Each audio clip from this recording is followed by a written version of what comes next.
Jason Jackson, the radio voice for your Miami Heat. You see him on Bally Sports Sun. I love seeing a happy Jax post game. I like seeing a happy Amy Audibert and Eric Reed and John Crotty, and it was happy last night.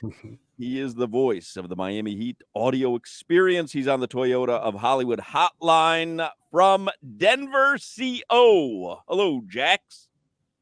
I'm getting this Rocky Mountain high, baby. Let's get it. Yeah. I'm not a gummy guy, but apparently they hand them out of them. So we'll see what happens. Hey, Jack, bring me some back if you can, brother. Come on. 2 handfuls of what you need.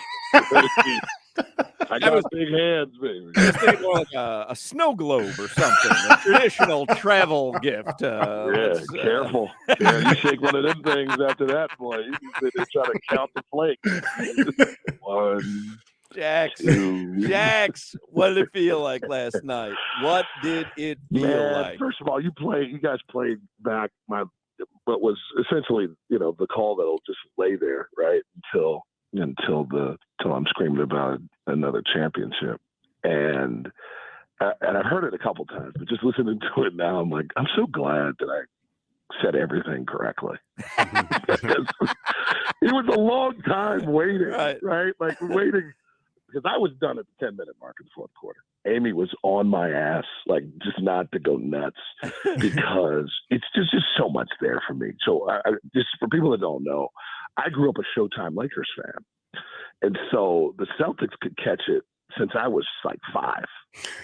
So I'm like, anytime we went in that building with Rondo there with his smug face and Paul Pierce blasted out of his mind and all of it that comes with it, And it's funny because I've grown to love Parrish, Bird, and McHale, like as people right now. But for some reason, that early 2000 crew just absolutely rubs me the wrong way, all of them. And so to have all of them have to sit there and take it, for Gang Green, which is what I call their fan base now, Gang Green to just turn on at halftime. Yeah. Boo! Dudes in the back, stop jacking it. Stop. I'm like, are we talking about shots? What are you talking about back there? Screaming about trading Brown and firing Missoula. Just the unraveling of support was just so hard not to document for Heat Nation. And Amy is on my ass to just call the game. It's too soon. I'm like, stop with your brittle Canadian mind. Memorial Day. You're going hard, Trudeau. Let's go. I do call her everything Canadian. I call her everything Canadian. Right. Most of the time, I just call her Canada. Right. Like she represents the entire nation. But it was great because I was able to send her down to do the walk-off with Duncan that we ended up playing in post-game.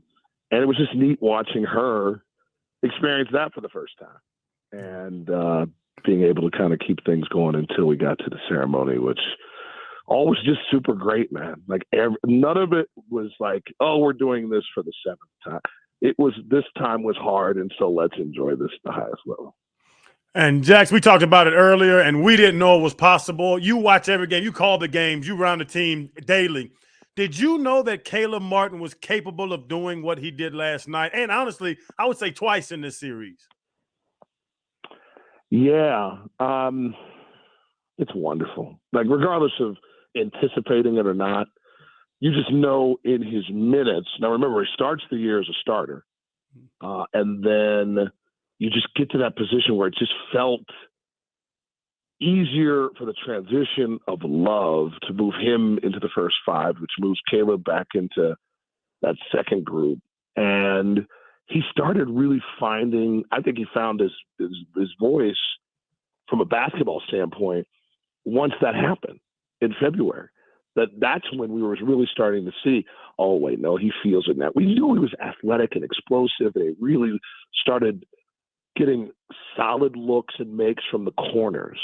But as you know now, Caleb will check that thing from wherever and ends up being, if not the top, one of the top 3 three-point shooters from a percentage standpoint. I think there was a note that came out about the 22 threes he made in the conference finals. Somebody put out, I think it was Brown and Tatum together.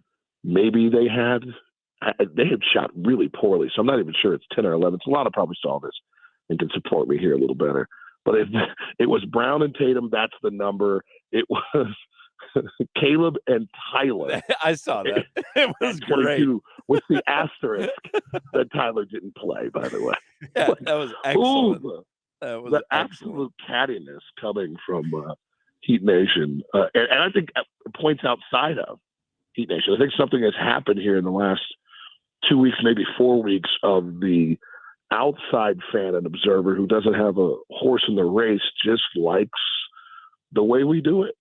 And it's hard not to, because you saw it at its best yesterday, is that when this game started off absolutely offensiveless for both teams, it was the Heat's defense that was winning and creating opportunities. And when the doors blew open, again, it was deflections and tips and runouts and threes in transition. It was just fun. It was fun. It was fun. I think it was Tom Haberstroh that tweeted that stat out there. Yeah, what it was. What did you learn in the postseason? Did you learn something about this team? Because obviously you're calling every game. We all watched the same regular season.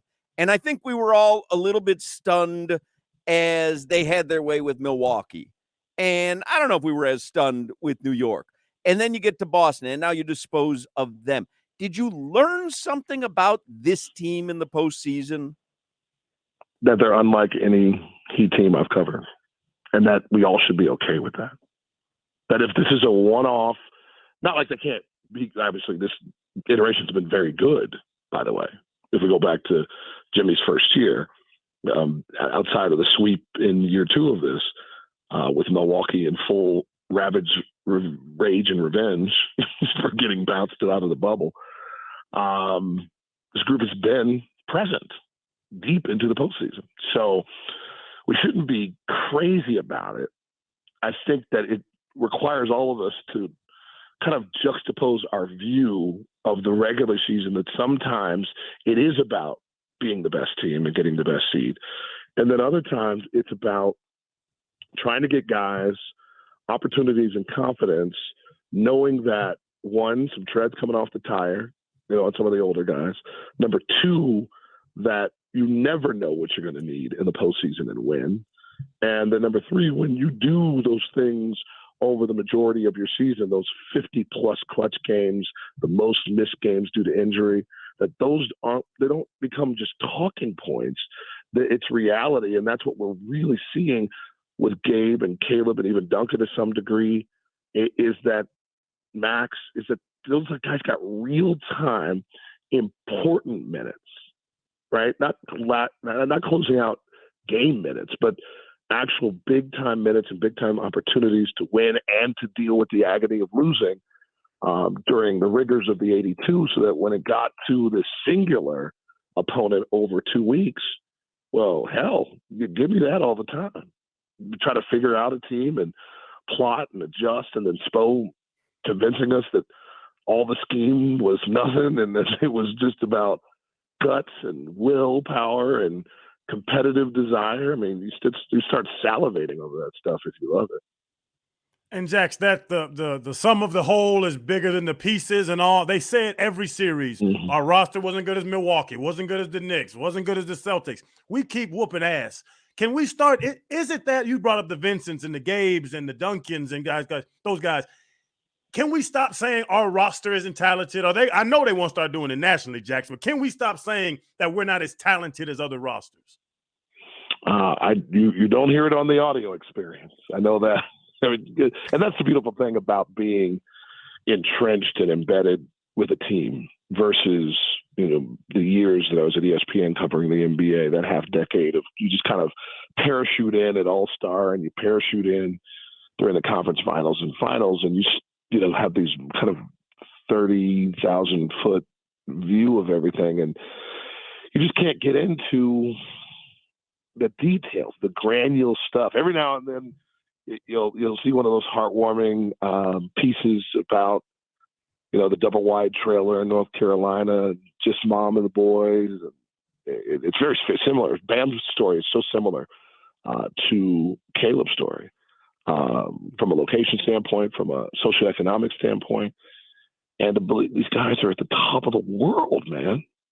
I had everything. I had everything I needed, except for parents who cared about sports. And so that was the key. That was the part I was missing in my athletic growth. And so I realized, oh, what's that over there? Is that a microphone? I think I could still be around. I think I could still be around this thing, even though I can't hit curveballs.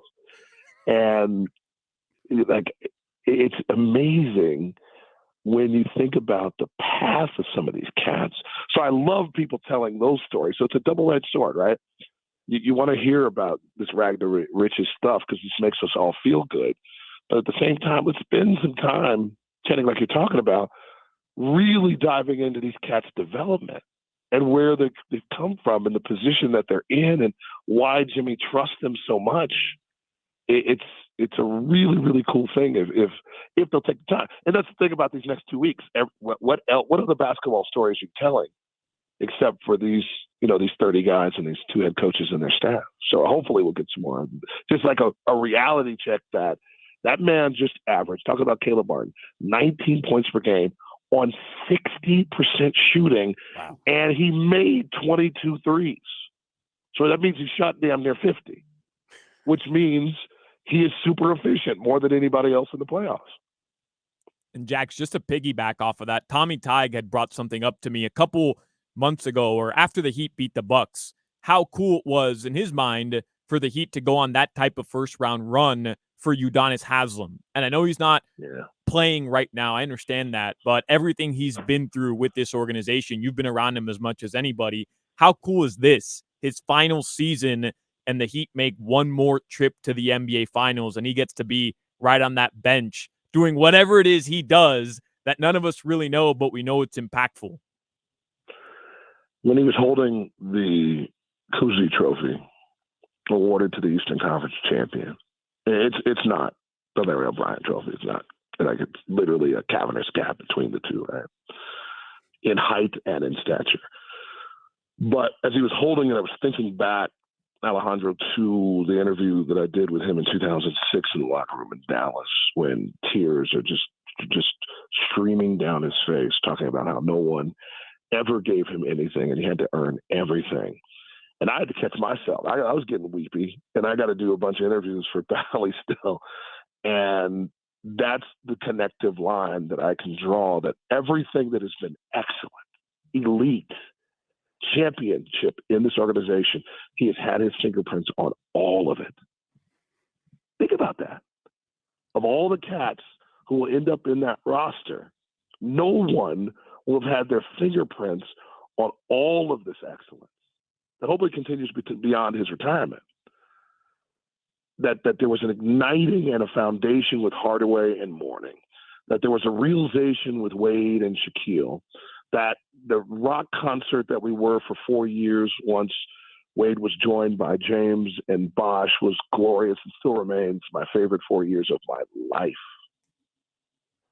But this stuff that's happening right now in this era is I think kind of the blossoming of everybody, right?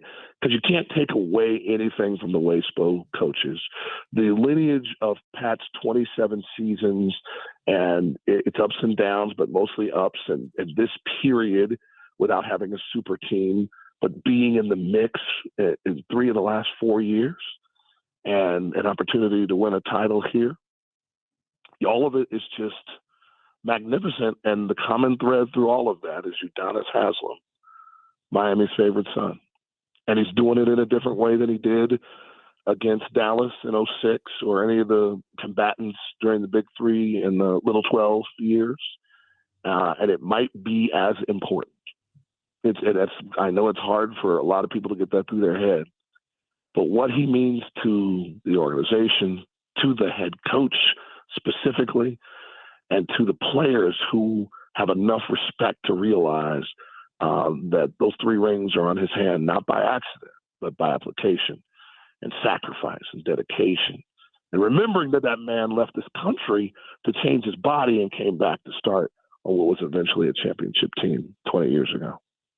I mean, what can't you feel good about? Jason Jackson, the man preaches the gospel, and I have to remind everyone, every single finals game will be heard right here on 560 WQAM. And Jack's obviously at the helm. And then there is a local postgame show on Bally for the finals, correct? Yeah, no, right. same deal. And as I know Alejandro's going through this in his first year in our crew, to call the finals for the first time in my career. And this is my 34th year in broadcasting, 25th year covering the NBA, 19 years working for this lovely Arison family experiment. Is magnificent, man. I'm not lost to the fact that I get these forever moments now that, some play-by-play announcer 50 years from now will, but hey, I think we're celebrating that 2023 run. Beloved South Florida broadcaster, cast away in ashes into the sea. Jason Jackson had the call. Keep the pipes healthy. These are important calls that live on forever. Keep the pipes healthy. You know, that Denver, it can Listen, you see when I what I'm woke up saying? this morning, there was nothing. I mean, I woke up, I was You were like, done. Where's my voice? Where's my voice? Where'd it go? And it's real, man. I'm taking small little breaths, like I don't know if you guys saw Danny Harlem Nights. Danny Aiello. Yes. Take small little breaths, like I'm about to get close to the vault for the rest of the weekend. One of my favorite scenes. He's left all alone in that vault. That's it. All right. Jason Jackson, listen to him. 560 WQAM. Watch him. Bally Sports Sun. The finals get underway on Thursday. Thank you, Jax. Nothing better, man. Appreciate you. There you go. Jason Jackson.